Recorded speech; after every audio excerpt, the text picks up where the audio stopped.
Marsha. Got a new team member, Miss Jordan Lattimore, is correct? Yes.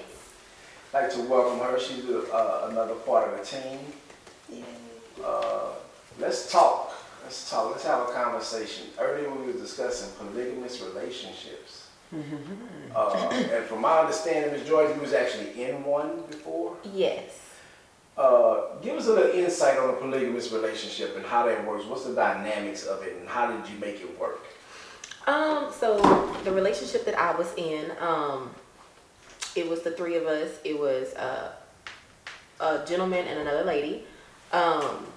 And I don't know, we just all kind of helped each other. It was more like a team effort more than anything. A lot of people think that polygamy is a lot of threesomes. It's definitely, that's not the only thing. Like, I mean, I guess sometimes if that's what you want, but for the most, it's kind of, it's a team effort. And so also like, I would help her, like she worked, and so I would go get her babies or bring her babies to school. You know what I mean? Like we just all helped each other. Or like if I fell short somewhere, he would and she would. They would both help me out in something, and then the same for the gentleman. So it's just kind of an agreement between a consensual agreement between adults that hey, we could do this. It also comes with a lot of communication, and openness and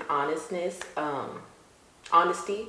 If you're a jealous person, it will definitely help you in those areas of life, because it's not really a such thing as jealousy when you're in a polygamous relationship. There's such thing as like a perfect person. So let's say you meet somebody and they're only fulfilling one of your love languages. Like you still have your other love languages. Right. And so that's another positive, is that one person may fulfill this and the next person may fulfill that, and then y'all just kind of, it works, Yeah.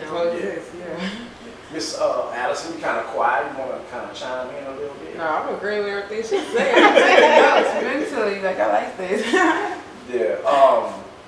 When it comes to polygamy, I know that there's different aspects of polygamy. I've never been in a polygamous relationship. Like I said, I'm sure I could if I chose to.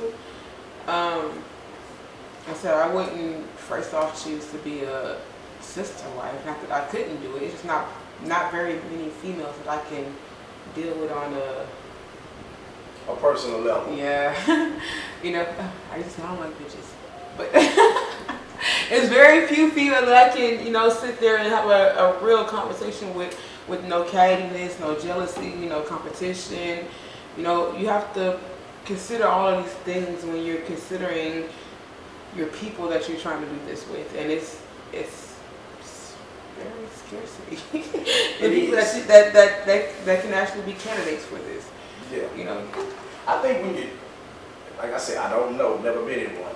I think that when you're choosing these different individuals, that you gotta go beyond the attraction level, and that's just my perspective. And I don't know other people mind frames. For me, mine would have to go beyond the attraction level, because I would have to be able to talk to the people. And I'm a talker. A collective group that actually thinks, that can think for themselves, that can handle themselves, that are independent but willing to be interdependent. But I want to kind of talk to Miss Allison over here, because she said something earlier where she said she would actually try to be in a relationship with two men.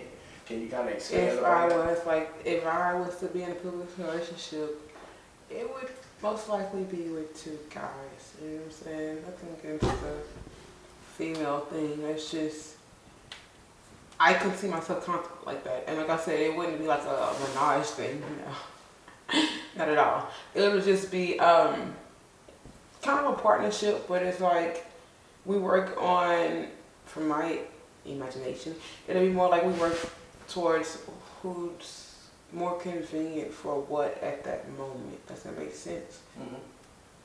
I mean, pretty much like that, because I like to live on the go and do my thing and be very spontaneous. So, and I have to have somebody that can even understand that, let alone try to be committed to that. You know what I'm saying? So it's more of an understanding and an openness. I'm not for neither one of you. I'm for myself. But I can deal with you and I can deal with you. Are you guys in agreement? Okay, cool. You know, and it doesn't have to be anything extra over the top. I don't own anybody. Nobody own me. You know, you live your life, you do what you do, and when we connect, we connect. And when we go about our business, we respect that, and we stay in contact, and we, you know, we do our thing, we do our life. I feel like a lot of people are actually in polygamous relationships without even knowing that they're in one. It's about a challenge. If it's not challenging me to get better mentally, physically, then it's not doing me any good. To most people on the outside, "Oh, I wouldn't take that." I'm pretty sure you wouldn't. Couldn't. You couldn't. They say they don't fuck with me. I said they can't fuck with me. Exactly.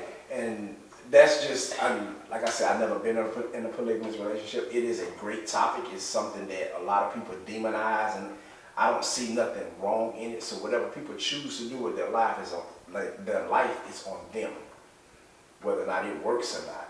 I've seen several different things on the internet where you have people in a polygamous relationship and they thrive. Okay. Very, very good conversation, man. And I thank each and every one of y'all, both of y'all, for coming out and enjoying the conversation. We're talking about polygamy, Galaxy Entertainment, organized chaos, apply pressure.